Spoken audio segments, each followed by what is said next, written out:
Good morning, young titans.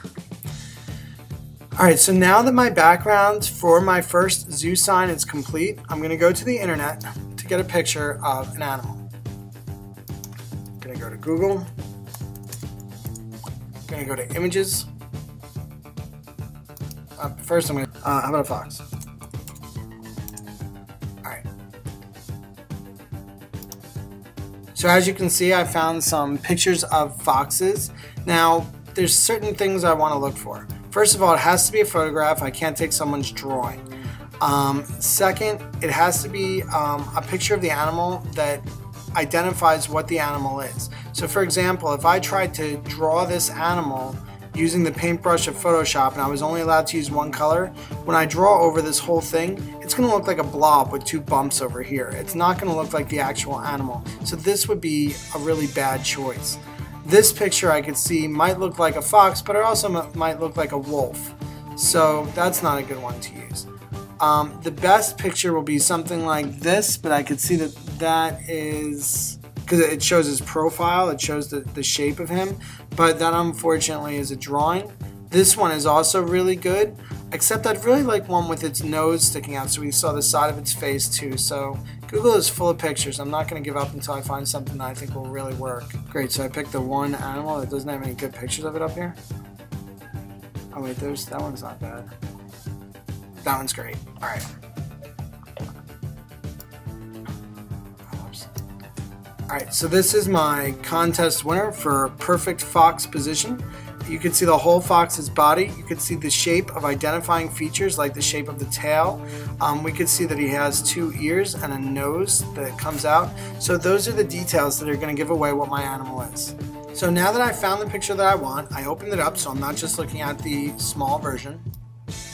And I'm going to move my window over so that I can see both my artwork, the background that I started, and the picture of the fox.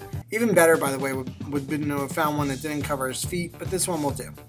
Click and drag it over, and it's going to come onto my page. What you should not do is download it to the desktop because that's going to cause an extra step to have to be done. Instead, just literally click and drag it to the page like I just did.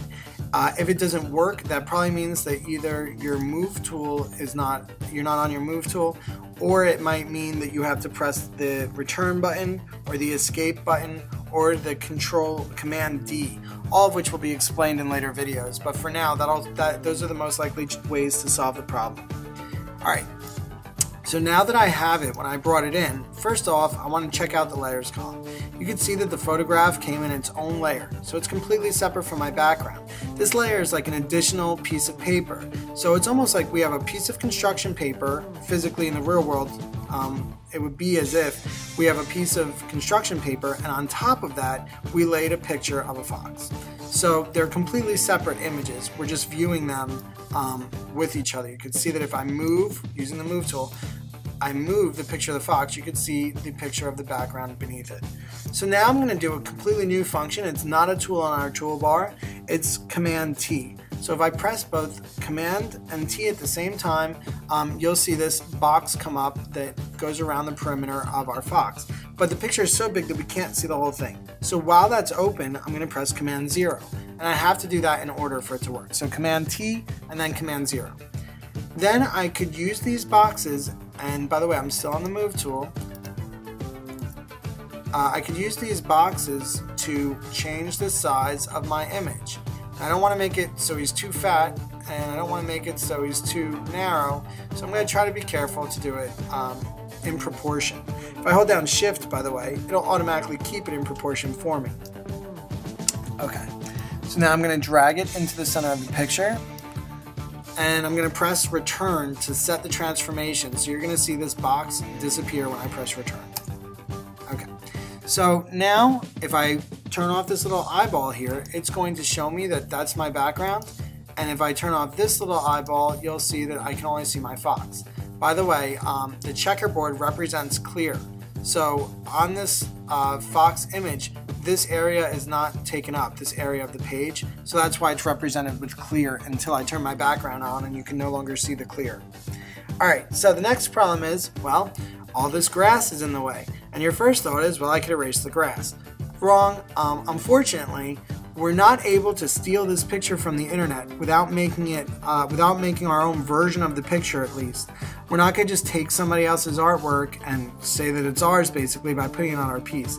However, we're going to use it as a reference to draw from. So we're going to pretty much, to get used to the tools, you're going to start tracing the animals in this part of the project. I'm going to use the paintbrush to do that. Again, we want to make sure that our paintbrush is on a high hardness, and I also want to make this big enough that I can see what I'm doing a little bit easier. So I'm going to press Command and 0 so that it takes up the full screen. Command 0 zooms to the page size. So now I can use my paintbrush, and I'm going to choose a new color. Actually, I think I'm going to stick with white, and I'm going to start coloring in my fox. Not only do we want to not steal the person's picture, but we also don't want to ruin our photographs. So we're going to do something a little bit special here. I already told you that clear is represented by a checkerboard in Photoshop. So just to illustrate what I'm doing, I'm going to shut off everything for a minute, and I'm going to press this new layer button. So I've now created a new layer, which is like a piece of tracing paper that is over our fox photograph. So now I'm going to bring our fox photograph back, I'm going to bring our picture back, and I'm going to show you that being that I have this layer selected, if I were to draw like this fox on this layer, so let's just draw that much of him for the start, just his ear, you can see that if I shut off this layer temporarily, that the fox is still fine. I didn't actually change the picture, I just drew it on a piece of tracing paper. Now, if I were to shut off the fox, you'd see that white goes through the fox because it's invisible temporarily, and you could see that it's completely separate from both the photograph and the background. See, there it is, still in white. All right. So I'm going to make sure I'm still working on this layer, so it's highlighted blue, and I'm going to continue the rest of my fox.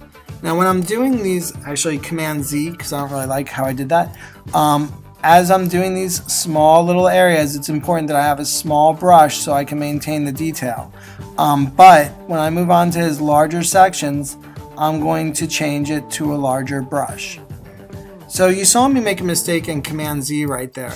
I just want to show you, like right now I've been holding down the brush for a while. So if I make a mistake now and I try and Command Z it, it's going to step backwards for that whole time that I had the brush down.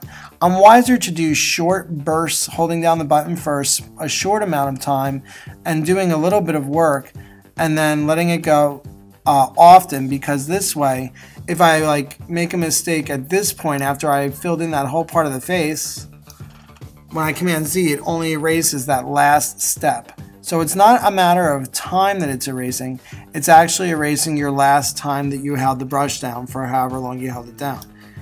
Alright, so there's no reason for you to watch me fill in this whole fox. I am going to change my brush size bigger for the body, but other than that, I'm going to fast forward the rest of this for you so you can see it at completion. Okay, welcome back. So you can see that now I separately have completed my fox drawing, and you might notice that I added feet. You can still see here that there were no feet there. Because what's important more at the end of the day is not that I copied the picture, it's more important that that viewers can notice that it's a fox, and a fox has feet, so I drew it there. Also, it's okay to add things that aren't in the original picture because we don't want the original picture to be our work. We want our work to be a little bit of our own. So it's okay if you have to change things here and there. So I also extended the mouth a little bit to give it the idea that it has a muzzle. And I'm going to continue to add to that muzzle right now. There you go. Alright, so this is my completed fox. And you can see that if I were to remove the photograph, you would have the start of a zoo sign. We have our animal drawing complete, and we also have a background to our animal. You can see that I have 3 layers in total. There's no reason to get rid of this layer because we could just keep it invisible, and it'll help me grade your work. So it's good to keep it there, but just keep it turned off. This is actually the conclusion of our first and second step for our zoo sign. Time to start the next video if you're at this point with all of your zoo signs.